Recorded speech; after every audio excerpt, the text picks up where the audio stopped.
안녕하세요. 중학교 6학년 학생 여러분, 사회 온라인 수업 시간입니다. 우리는 지난 시간까지 2단원, 우리나라의 경제 발전 단원 중에서 첫 번째 소단원, 우리나라 경제체제의 특징에 대해서 공부했습니다. 배운 내용들 다시 한번 떠올려 볼까요? 가계와 기업. 가계는 가정살림을 같이 하는 생활 공동체, 기업은 이윤을 얻기 위해서 생산 활동을 하는 조직이라고 했습니다. 그리고 이 가계와 기업이 만나서 거래를 하는 곳을 우리는 시장이라고 부릅니다. 각 개인들과 기업들은 각자의 이득, 그러니까 좋은 일자리, 그리고 높은 이윤을 위해서 시장에서 만나 자유롭게 경쟁을 하게 되고요. 또 이러한 과정에서 담합과 같은 불공정 행위가 발생하지 않도록 정부와 시민단체가 여러 가지로 노력을 하고 있다는 내용들. 기억나죠? 그런데 지난주에 본 소단원 평가 여러분들 점수를 선생님이 봤는데 딱히 그렇게 잘 기억하고 있는 것 같지는 않아요. 아무튼 지난 결과는 어떻든 또 새롭게 두 번째 소단원인 우리나라의 경제성장 소단원을 공부하도록 하겠습니다. 이번 소단원은 우리나라가 한때 세계에서 가장 가난한 나라였다는 거 다들 알고 있죠. 그런데 어떻게 오늘날 지금의 모습까지 발전하게 되었는지 그 과정들을 살펴보는 시간이 될 겁니다. 재밌겠죠? 여러분도 선생님도 재미있는 사회 시간이 되었으면 합니다. 자, 그러면 오늘 그 첫 번째 시간으로 6.25 전쟁 이후 경제성장 모습을 알아보도록 하겠습니다. 교과서는 104쪽입니다. 오늘 공부할 6.25 전쟁 이후의 경제성장 모습을 살펴보기 위해서는 그 이전부터 6.25 전쟁까지의 우리나라 상황을 한번 살펴볼 필요가 있습니다. 그래서 지금으로부터 약 150년 전 1870년대부터 19세기 말 20세기 초에 이르는 시기, 그때쯤으로 한번 거슬러 올라가 보도록 하겠습니다. 자, 1876년 강화도 조약을 시작으로 우리나라, 그 당시엔 조선이었죠. 조선에서 대한제국으로 이름이 바뀌어 가던 그 시기에 우리나라는 우리보다 앞서서 성장했던 일본, 중국의 청나라, 그리고 서양의 여러 강대국들과 불평등한 조약을 맺게 됩니다. 그래서 그 결과로서 우리는 각종 여러 가지 우리나라의 이권들을 침탈당하게 돼요. 자, 그러다가 이렇게 점점 힘이 약해진 우리나라는 결국에 1910년 일본으로부터 국권을 완전히 상실하게 되고, 여러분들도 알다시피 이때부터의 시기를 우리는 일제 강점기라고 부릅니다. 그래서 광복을 맞이하게 되는 1945년까지 약 35년간 우리나라 국민들은 일제에 대해 의해서 나라 전체를 수탈당하게 되고, 특히 일제 강점기 말기 1941년경부터 일제가 전 세계를 상대로 태평양 전쟁이라는 큰 전쟁을 일으키게 됩니다. 자, 이 전쟁을 일으킨 이후로 우리 조선인들은 일제의 식민지라는 이유 때문에 일제가 벌인 그 태평양 전쟁에 강제로 끌려가서 여러 가지 고초를 겪게 되고, 또 전쟁 물자 지원을 위해서 집에 있는, 심지어는 밥숟가락까지도 총알 하나를 만들기 위해서 빼앗기게 됩니다. 하지만 이 태평양 전쟁에서 결국 1945년에 일제는 패망하게 되었고요. 우리는 그렇게 기다리던 광복을 맞이하게 되었죠. 자, 그런데 새 나라를 만들고 또 새로운 희망에 부풀어 있던 우리 국민들에게 만 5년도 지나지 않아서 1950년도에 상상도 못했던 어마어마한 비극이 찾아오게 됩니다. 바로 6.25 전쟁이죠. 한국전쟁이라고도 부르죠. 자, 1950년부터 53년까지 약 3년간 벌어진 이 전쟁 때문에 우리나라는 어마어마한 인명피해, 그리고 물적 피해를 입게 되었습니다. 그 이전에도 조선시대부터 일제강점기에 이르는 시기까지 그렇지 않아도 힘없고 가난했던 우리나라는 이 3년간의 전쟁 때문에 다시는 일어서기도 힘들 지경에 놓이게 됩니다. 자, 그런데 지금 여러분들이 살아가고 있는 오늘날의 대한민국의 모습을 한번 보세요. 전 세계에서 10손가락에 손꼽히는 경제 강국으로 성장을 했습니다. 자, 어떤 과정으로 우리나라가 이렇게 그 어려운 환경에서 지금의 모습까지 발전할 수 있었는지 연대별로 선생님과 함께 살펴보도록 하겠습니다. 자, 먼저 전쟁이 끝난 직후인 1950년대로 가보겠습니다. 폐허로 변한 전 국토를 복구하고 경제적으로 어떻게든 다시 한번 일어서 보기 위해서 매우 애를 썼던 그런 시기라고 말할 수 있겠습니다. 자, 이 당시에는 전쟁으로 인해서 모든 것들이 다 파괴되었기 때문에 생활에 필요한 아주 기초적인 것들도 매우 부족을 했습니다. 그래서 우리나라는 세계 여러 나라들로부터 여러 가지 도움을 받게 되는데, 다시 말해서 우리는 그 당시에 원조 물자를 받게 됩니다. 이러한 원조 물자를 가장 많이 보내줬던 나라가 바로 미국인데요. 자, 이 미국의 넓은 농지에서 지나치게 많이 생산되어 가지고 처치 곤란해진 밀이라든지, 그 다음에 설탕의 원료가 되는 원당이라든지, 그 다음 옛날에 문익점 선생님이 부뚜껑에 몰래 씨앗을 숨겨 오셨다고 전해지는 목화 있죠? 목화씨. 자, 이 목화라든지 이런 것들을 우리나라로 아주 많이 보내주게 됩니다. 그래서 우리나라는 이러한 밀, 원당, 목화를 받아서 밀로는 밀가루를 생산해내고요. 원당으로는 설탕을 만듭니다. 그리고 목화로는 면, 옷 만들 때 쓰는 면 제품 있죠? 그런 것들을 생산해내게 됩니다. 자, 밀가루, 설탕, 면, 공통점이 뭘까요? 그래요. 모두 다 하얀색입니다. 자, 이 세 가지의 하얀색 제품들. 세 가지의 하얀색이다. 그래서 석삼자, 흰백자를 써서 우리는 이 밀가루, 설탕, 면을 생산하는 산업을 삼백산업이라고 부릅니다. 그래서 이 시기에 미국으로부터 원조받은 원료를 가지고 밀가루와 설탕을 제조하는 식료품 공업, 먹는 것들이죠. 그 다음에 면 제품을 생산하는 섬유공업 등이 발전하게 되는데, 이러한 산업들을 우리는 소비재 산업이라고 하고요. 이 시기에 이러한 소비재 산업들이 주로 발전을 하게 되었습니다. 자, 그래서 이전에는 우리나라는 거의 농사를 짓는 농업 중심 사회였어요. 그런데 이 시기부터 차츰차츰 바로 공업이 중심이 되는 사회로 변화를 시작하게 됩니다. 자, 그런데 재미있는 사실이 있어요. 자, 이때 미국의 원조 물품을 가지고 밀가루나 설탕이나 면 제품을 생산해서 큰 이익을 보고 성장하게 된 회사가 여러분들 다 아는 기업입니다. 지금의 삼성입니다. 삼성이 지금은 반도체도 생산하고요, 휴대전화도 만들고 또 여러 가지 많은 제품들을 생산해서 전 세계로 수출하는 아주 유명하고 큰 기업이지만, 이 삼성 기업의 역사를 거슬러 올라가 보면 지금은 원래는 같은 기업이었다가 지금은 서로 다른 기업으로 나눠졌어요. CJ라는 기업 아마 들어봤을 겁니다. 그 CJ가 당시에 제1제당이라는 이름을 가지고 밀가루와 설탕을 생산하던 기업입니다. 재밌죠? 자, 아무튼 이 시기에 우리는 농업 중심 사회에서 공업 중심 사회로 발전을 하게 되고, 이 시기에 오늘날 우리가 대기업으로 알고 있는 여러 기업들이 첫 성장을 시작하는 시기라고도 할 수 있겠습니다. 자, 이어서 1960년대로 가보겠습니다. 교과서는 105쪽입니다. 1960년도에 있었던 4.19 혁명 이후로 들어선 제2공화국 장면정부라고도 합니다. 자, 이 장면정부는 보다 체계적으로 국가 경제 발전을 위해서 경제개발 5개년 계획이라는 것을 수립하게 됩니다.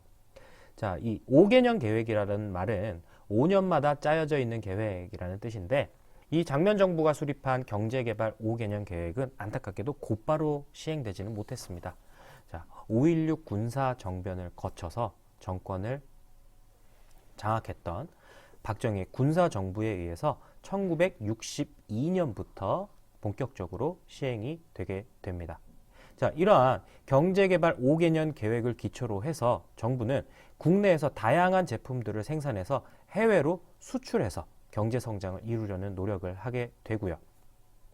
자, 그런데 기업이 어떤 제품을 생산해서 해외로 수출을 하기 위해서는 여러 가지 기반 시설들이 필요합니다. 한 가지씩 살펴볼게요. 자, 여러분들 먼저 깨끗하지 못한 물을 마실 수 있는 상태로 깨끗하게 만들어주는 기계를 뭐라고 부르죠? 그래요. 정수기라고 부릅니다. 그런데 땅에서 나오는 기름, 원유도 마찬가지입니다. 자, 외국에서 수입해온 원유는 그 상태로 사용을 할 수가 없어요. 자, 그래서 이 원유를 사용 가능한 상태로 만들어주는 것을 정유를 한다라고 하는데, 이러한 정유 공장을, 정유 시설을 건설을 하게 되고요. 자, 그 다음 공장을 돌리려면 전기도 아마 많이 필요할 겁니다. 그래서 전국 여러 각지에 발전소를 건설하게 되고요. 자, 그 다음에 제품을 해외로 수출을 하려면, 다시 말해서 실어서 보내려면 배에 실어서 보낼 수 있는 항구가 필요합니다. 항만시설이죠. 인천이나 부산 같은 바닷가를 인접한 지역에 항만시설을 건설하게 되고요.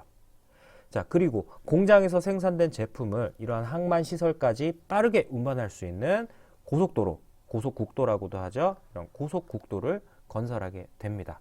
자, 이렇게 정유시설이라든지 발전소라든지 고속국도라든지 항만이라든지 이렇게 산업 발달에 기반이 되는 시설을 우리는 산업 기반 시설이다 라고 부릅니다. 자, 이러한 산업 기반 시설이 이 시기에 많이 건설이 되었고, 우리가 이후에 경제 발전을 하는데 기초가 되게 됩니다. 자, 그리고 정부는 제품을 수출하는 기업들에게 세금을 내려준다든지, 아니면 기업이 세계 여러 나라에 자기들이 생산한 제품을 판매할 수 있는 경로를 대신 찾아주는 등 이런 여러 가지 지원들을 아끼지 않았었습니다. 다음 페이지 한번 볼게요. 자, 기업들은 이러한 정부의 경제개발 계획과 그리고 여러 가지 지원들을 받아서 다양한 제품들을 생산하고 수출하면서 성장을 하게 되는데, 이때 주로 생산한 것들이 옷감 같은 섬유 산업들, 그 다음에 신발, 가발, 의류, 이런 것들 전부 무게가 굉장히 가벼운 제품들이죠. 그래서 한자로 가벼울 경자를 써서 이러한 제품들을 경공업 제품이다 라고 부릅니다. 자, 당시에 우리나라는 지금도 마찬가지지만 지하 자원이 매우 부족한 나라였어요. 그리고 또 기술까지 부족했습니다. 하지만 상대적으로 일할 사람들, 노동력은 매우 풍부했었기 때문에 섬유, 신발, 가발, 의류 이런 제품들은 자원이나 기술은 없어도 노동력만 풍부하게 있으면 얼마든지 어렵지 않게 생산할 수 있는 것들이었습니다. 그렇기 때문에 이 1960년대에 우리나라 경제 발전은 이 경공업 제품들을 중심으로 산업과 경제 발달이 이루어졌다고 볼 수 있겠습니다. 자, 이렇게 1960년대 우리나라 경제 발전은 경제개발 5개년 계획에 따라서 이루어지게 되었고, 그 내용들을 조금 더 자세하게 살펴보자면 1962년부터 66년까지 5년간 이루어진 제1차 경제개발 5개년 계획은 우리나라의 농업 생산력이라든지 수출량을 증가시키고, 또 석유나 석탄 같은 에너지 공급원들, 그 다음에 아까 이야기했었죠. 정유시설, 발전소, 도로, 항만 등의 산업 기반 시설들을 확충하는 것에 집중하는 시기였다고 할 수 있겠습니다.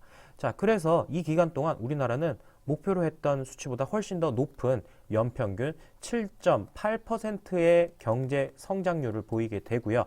그리고 국민 소득도 3배 이상 증가를 하게 됩니다.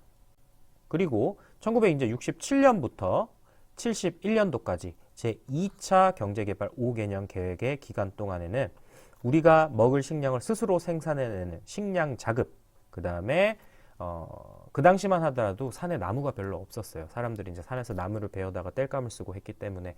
자, 그래서 산에 나무를 많이 심는 산림 녹화 사업, 그래서 임업 자원을 확보하려고 했고요. 그 다음에 경공업에 그쳤던 우리나라의 공업 수준을 조금 더 수준 높게, 공업을 고도화하고 또 국민들의 소득을 증가시키려는 목표를 가지고 열심히 노력했던 시기가 제2차 경제개발 5개년 계획의 시기입니다. 그래서 이 기간 동안 연평균 9.7%의 높은 경제 성장률을 보였다고 하고요. 국민 소득도 마찬가지로 3배 이상 증가하는 효과를 거두게 됩니다. 자, 그런데 우리가 한 가지 더 생각해 볼 것이 있습니다.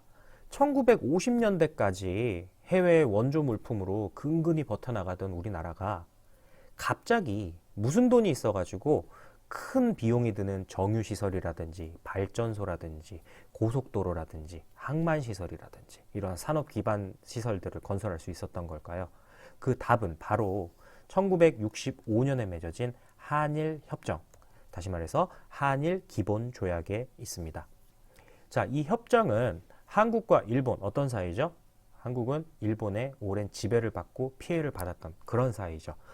자, 광복 이후에 우리나라가 일본의 손아귀에서 벗어난 그 이후로 한국과 일본은 전혀 외교 관계를 맺지 않던 사이였습니다. 이렇게 단절된 두 나라 사이의 관계를 이제는 회복을 하고 또 일제강점기 시기에 우리나라가 겪었던 피해를 일본으로부터 배상받는 그런 문제를 논의했던 게 이 한일협정인데요. 이 협정의 결과로 일본은 한국에 대해서 3억 달러의 배상금과 그리고 2억 달러의 돈을 낮은 이자로 빌려주게 되었습니다. 그래서 도합 5억 달러 정도를 일본으로부터 받게 되었고요. 그때 받은 돈이 우리나라 경제 발전에 있어서 큰 기여를 했습니다. 그 돈을 가지고 고속도로도 만들었고요. 정유시설도 만들고 여러 가지 산업 기반 시설들을 짓는데 큰 도움이 되어서 결국에는 우리나라 경제 발전에 큰 기여를 한 거는 사실입니다. 자, 그런데 그 3억 달러라는 배상금과 2억 달러의 유상 차관이 우리나라가 우리 민족이 일본으로부터 겪었던 35년간의 피해에 비하면 턱없이 적은 배상금이었고 또 그 일제 강점기에 대한 일본의 진심 어린 사과는 없었어요. 돈만 준 거죠. 그리고 또 이제 강제징용이라든지 위안부 피해자 각 개인들에 대한 배상은 전혀 이루어지지 않은 성급한 조약이었습니다. 그래서 이런 문제들이 오늘날까지 이어져서 영향을 미치고 있는데 그 사례가 여러분들 기억할지 모르겠어요. 재작년 2019년에 있었던 한국과 일본 사이의 무역 갈등 그리고 그로 인해서 일어났던 일본 제품 불매운동, 노 재팬 막 그랬던 거 기억하죠? 이걸 좀 더 자세하게 얘기하면 2019년에 우리나라 대법원이 일본 기업들한테 그때 일제강점기 시기에 붙어 있었던 일본 기업한테 한국인 강제징용에 대해서 피해자들한테 배상을 하라라고 판결을 했고요. 그에 대해서 반발한 일본 정부가 보복으로 우리나라가 반도체 생산할 때 필요한 여러 가지 원료들 이런 것들을 일본한테 수입을 해오는 게 많았는데 일본에서 그런 것들을 한국에 팔지 마라라고 선을 긋게 됩니다. 그러면 우리나라는 원료가 없기 때문에 반도체 생산에 큰 차질을 빚게 되겠죠. 그래서 이러한 사건들에 분노했던 우리나라 국민들이 자발적으로 일본 제품에 대한 불매 운동을 벌였던 겁니다. 자, 이렇게 과거에 잘못 맺은 어떤 조약 때문에 우리가 물론 긍정적인 효과도 얻었지만 지금까지 영향을 미치는 복잡한 사회 문제로 만들어지기도 하는 것이 바로 역사라고 할 수 있겠습니다. 자, 오늘 우리는 이렇게 우리나라의 1950년대 그리고 60년대의 경제 성장 모습을 살펴봤고요. 자, 다음 시간에는 이어서 1970년대 이후의 경제 성장 모습을 살펴보도록 하겠습니다. 자, 다음 시간에 만나겠습니다. 안녕.